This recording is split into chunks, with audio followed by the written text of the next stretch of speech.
Hello friends, this is doctor Anvita. आज एक topic को लेके चलते हैं जो हमारे पास महिलाएं आकर अक्सर पूछती हैं, और वो टॉपिक ये है कि क्या एक्चुअली में सेक्स आप लोगों के बीच में एक लड़ाई का विषय हो चुका है। मतलब शादी के अंदर आपकी शादी एक नॉर्मल तरीके से चल रही है, रूटीन के काम आप लोग डेली करते हैं, लेकिन उसके बावजूद भी आप लोगों के बीच में डेली तनातनी है, डेली की लड़ाई है, चिड़चिड़ापन है। और उसका रीजन बहुत सी महिलाएं सेक्स को मानती हैं कि उनकी इच्छा नहीं होती है और हस्बैंड की तरफ से ये चीज फोर्स लगती है उनको कि वो रेगुलर बेसिस पे करना चाहता है और आप नहीं करना चाहती है। अब ये जो एक पॉइंट है ना, अक्सर बहुत घरों में मिलेगा। मतलब आपकी सुबह ही किसी न किसी बात की चिक-चिक या लड़ाई से स्टार्ट हो जाती है। हस्बैंड ब्लेम गेम में चला जाता है कि आप ये नहीं कर रही हैं, वो नहीं कर रही हैं, आप ऑलरेडी ओवरवर्क्ड हैं। और कारण कहाँ पता चलता है? कारण अक्सर आपने महसूस किया होगा कि जब आप सेक्स को डिनायल के तौर पर लेके चलती हैं हस्बैंड के साथ, या आप उसको कॉपरेट नहीं करती हैं और अगले दिन आपके घर में लड़ाई शुरू होता है। अब ये ऑलमोस्ट एक बहुत बड़ा टॉपिक बन सकता है डिस्कशन का, जिसके अलग अलग कारण होते हैं। बट अगर आज हम इसको समराइज करके दो पॉइंट्स पर लेके चलें, तो इसमें दो पॉइंट्स जो मेन है, फर्स्ट ऑफ ऑल है आपका फिजिकल रीजन, जो कि मेडिकली फिजिकली आपको समझना चाहिए कि आपको मेडिकली भी प्रॉब्लम हो सकती है। आज यहाँ पे हम लेडीज पॉइंट ऑफ व्यू लेके चल रहे हैं, जेंट्स पॉइंट ऑफ व्यू नहीं लेके चल रहे हैं कि लेडीज को अक्सर क्या प्रॉब्लम्स होती है जिसके कारण वो सेक्स को हमेशा अवॉइड करना चाहती है, जिसके कारण उनकी शादी में तनाव की स्थिति बनी रहती है। पहला रीजन होता है फिजिकल रीजन आपका, जिसको कि आप अक्सर इग्नोर करते हैं, यानी कि कारण कहीं और चल रहा है, आप उसको समझ नहीं पा रही हैं। जैसे आपकी टांगों में बेहद दर्द बना रहता है, आपके शरीर में दर्द बना रहता है, दिन भर बच्चों का सारा काम करने के बाद उनको स्कूल भी भेजना है, टिफिन भी तैयार करना है, सारे दिन के काम भी हैं आपके पास, आपको रात को जाकर थकान महसूस रहती है, आप एक्टिव नहीं रहती है। तो सेक्स तो बहुत ही दूर की बात है, दिमाग में भी नहीं घूम रहा। आपको तो ये चाहिए कि मुझे बेड मिल जाए और मैं सो जाऊं, क्योंकि मुझे सुबह जल्दी उठना है, मुझे बच्चों के लिए लंच डिनर भी तैयार करना है, तो बस मेरे को तो सोने को मिल जाए और मुझे रेस्ट मिल जाए। अब यहाँ पर चीज विपरीत हो जाती है जेंट्स के साथ, क्योंकि जेंट्स को ये लगता है कि वो दिन भर का काम करके आए हैं, उनके लिए कई बार ये चीज स्ट्रेस रिलीवर होती है और आपके लिए ये चीज स्ट्रेस बन जाती है।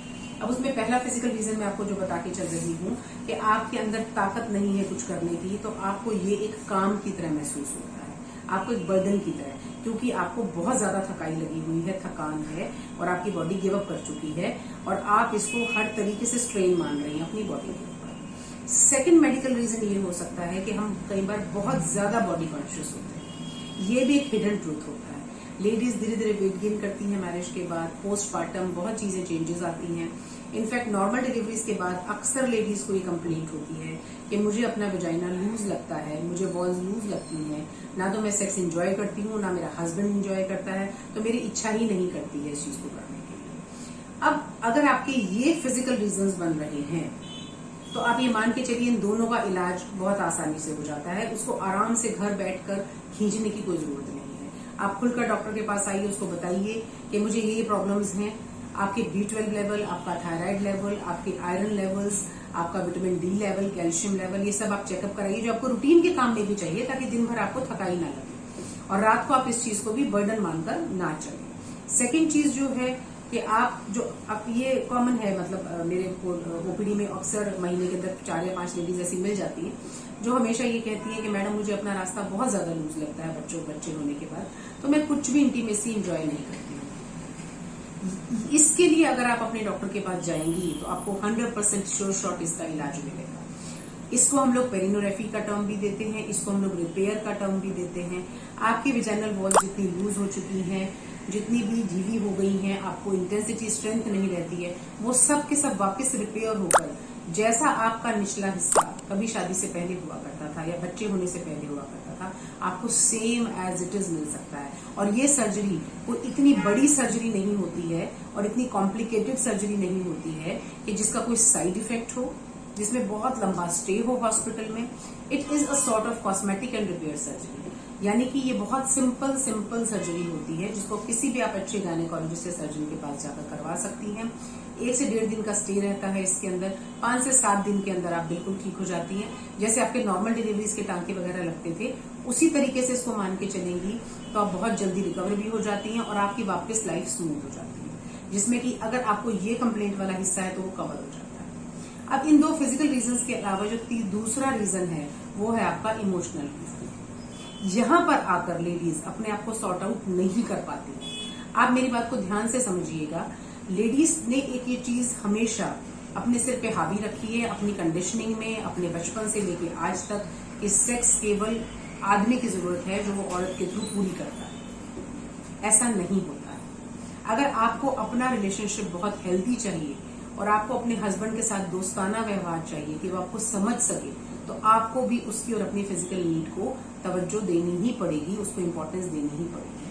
अक्सर औरतें ये सोचने बैठ जाती हैं कि मैंने घर के सारे काम कर लिए, मैं सारा दिन ओवर स्ट्रेस्ड और वर्कड आउट, मैं 24 घंटे काम करती हूँ, तो मैं ये बहुत कुछ कंट्रीब्यूट कर रही हूँ फैमिली के लिए, मेरा इतना काम करना ही फैमिली के लिए अपने आप में बहुत बड़ी बात है। वो कहीं ना कहीं इस चीज को अपनी तरफ से एक एहसान की तरह से लेके चलती है कि दिन भर मैं खप गई, मर गई, बच्चों के साथ मैंने इतना काम किया, फलाना किया, ढिमकाना किया, अब रात को मुझे रेस्ट चाहिए। आप इस चीज को वैसा वैसा सोच के देखिए, आदमी भी बाहर काम करने के लिए जाता है, वो भी जिस बात का रौब रखता है, आप भी उस बात का रौब रखती हैं, आप इक्वल पार्टनर्स हैं। और आजकल तो लेडीज वर्किंग भी हैं, बिकॉज वो ऑफिस जॉब्स भी कर रही हैं, घर पर भी कर रही हैं।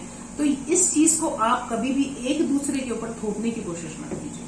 आप एक फैमिली की इंस्टीट्यूशन में हैं, काम करना आपका भी उतना ही अधिकार और कर्तव्य है जितना उस हस्बैंड का है। अब सेकंड चीज जो आ जाती है फिजिकल रिलेशनशिप्स की, ये एक माध्यम है आपका आपस में प्यार जताने के लिए। ये माध्यम केवल आदमी का नहीं है, ये औरत का भी है, उतना ही रेसिप्रोकेट करने के लिए। जब तक आप अपनी इमोशंस को उसके अंदर नहीं लेके आएंगी, अक्सर लेडीज के अंदर सिर्फ एक ही चीज हो जाती है कि ये सिर्फ आदमी को चाहिए, मैं थकी हारी हूं, ये मेरी बात सुनता नहीं है और ये इसकी नीड है। ऐसा नहीं होता है। आदमी औरत की डेफिनेटली फिजिकल नीड्स में डिफरेंस होता है। यहाँ पर आप अपने आप को थोड़ा सा मैच्योर करने की कोशिश कीजिए। आप भी सोचिए, अगर आदमी आपको प्यार दिखाना चाह रहा है तो वो शाहरुख खान नहीं है कि जो आपके लिए गाने गा सकता है, ठीक है। बहुत देर तक बात करने वाले भी बहुत लोग नहीं होते हैं, बहुत लोग बहुत देर तक आपके साथ बात नहीं कर सकते हैं। वो आपको फिजिकली साइन करते हैं इस चीज के लिए कि वो आपको कडल करना चाहते हैं, आपको छूना चाहते हैं, आपके साथ इंटीमेसी चाहते हैं। वो भी प्यार का एक फॉर्म होता है। ये हमेशा ही फिजिकली सेक्स ऐसा नहीं होता है कि वो सिर्फ वाइल्ड या कुछ वो सेक्सी करना चाहता है, वो आपको प्यार भी जताना चाहता है। सेम ऐसे ही औरतों की नीड बिकॉज डिफरेंट हो जाती है। उनके लिए ऑर्गेजम ऐसा नहीं है कि आपको इमीडिएट मिल जाने वाला है तो आपने फटाफट कर लिया जैसे कि जेंट्स को होता है। वो इमोशनली बहुत ज्यादा खाली होती है इस चीज में। उनको ये लगता है कि पहले हस्बैंड सिर्फ मेरे से बातें सुने, दिन भर में बच्चों ने क्या कर लिया, दिन भर में फलाना हो गया, ढिमकाना हो गया, आज उससे लड़ाई हो गई, फलाना हो गया, तुम्हारी अम्मा ने ये कह दिया, ये हो गया, वो हो गया। अक्सर औरतों के बीच में ये बहुत बड़ा टॉपिक रहता है कि पहले मेरे से वो ये सुने। इस चीज को प्लीज भूल जाइए। ये चीजें आप अपने हस्बैंड को कभी भी, आप मेरा फॉर्मूला आजमा के देखिएगा, आप जब उसको फिजिकली रेसिप्रोकेट करेंगी, उसको प्यार के बदले प्यार देंगी, तो वो शायद इस बात को ज्यादा आराम से और ध्यान से सुनेगा। कंप्लेंट बॉक्स का प्लेथोरा लेके मत बैठिए बेड के ऊपर। बेड वो चीज नहीं है। आप बेड के ऊपर, आपकी एक फिजिकल एक फैमिली लाइफ है जिसमें आप दोनों एक दूसरे को कर्तव्यों के साथ प्यार देने के लिए बंधे हैं। तो कहीं ना कहीं इमोशनली अपने दिमाग को अपने जंजाल से मुक्त कीजिए। जो दिन भर के काम और समस्याएं उसके पास भी उतनी है, अगर वो ऑफिस की काम की गिनाने बैठे, आपके पास भी ऑफिस की और काम की उतनी है और घर की भी उतनी है। बट इमीडिएट उसको पोर मत कीजिए। जब भी हस्बैंड इवनिंग्स में आते हैं, आपके पास बैठते हैं, तो फर्स्ट ऑफ ऑल आप ये मान के चलिए कि ये वो व्यक्ति है दुनिया में जिसके कारण आप अपनी जिंदगी का निबाह कर रही हैं, जी रही हैं, और ऐसे ही आप उसके लिए उतनी इंपॉर्टेंट हैं। तो सीधा कंप्लेंट बॉक्स की जगह पे अगर आप बात रिलेशनशिप में और अपने रिलेशनशिप को हेल्दी रखना चाहती हैं, खुशगवार रखना चाहती हैं, तो पहले इन जरूरतों की तरफ भी जरूर ध्यान दीजिए। आपने अक्सर ये कहते सुना होगा, मैं बहुत कॉमन भाषा की बात कर रही हूँ, आपको शायद हंसी आए कि मैं बीइंग अ डॉक्टर ये बात कर रही हूँ। अक्सर औरतें कहती हैं यार इसका हस्बैंड तो उसने बड़ा काबू कर रखा है अपने अंदर, सारी बातें सुनता है, इसकी मेरे वाला तो सुनता ही नहीं है। ये बड़ी कॉमन बात है, आप कभी भी नॉर्मल कॉन्वर्सेशन में सुनिएगा। ये जो काबू करने वाला शब्द होता है ना, ये सिर्फ प्यार करने से रिलेटेड है, इससे ज्यादा ये कुछ नहीं है। ये सिर्फ प्यार और रिस्पेक्ट से रिलेटेड है। अगर आप उसके जेस्चर को रिस्पेक्ट देती हैं, उसके सेक्सुअल जेस्चर को आप रिस्पेक्ट देती हैं और प्यार देती हैं, तो आपने उसको काबू कर लिया है। उसके बाद आप उससे कुछ भी समझिए, समझाइए, वो उसको एज अ फ्रेंड हर चीज को समझेगा। अगर आप उसको वहां दुत्कारती हैं और आपको लगता है कि भाई ये उसकी जरूरत है, तो आप ये मान के चलिए उसका रिपरकशन आप पर भी उतना ही होगा। अनटिल अनलेस, मैं बार बार फिर भी आपको ये कहूंगी कि अगर आपको फिजिकली कोई दिक्कत है, आप उसको रूल आउट कीजिए। आपको प्रॉब्लम है, आप उसको रूल आउट कीजिए, आप उसका समाधान निकालिए। आपके बीच में सेक्स कभी भी लड़ाई का कारण नहीं रहेगा। अदरवाइज सुबह से जो छोटी छोटी चूचू शुरू हो जाती है, तुमने मेरा ये काम नहीं किया, तुमने मेरा वो काम नहीं किया, कहीं ना कहीं उसकी जड़ में यही रिलेशनशिप होता है। आई होप मैं कुछ समझा पाई हूं आपको। Thank you so much.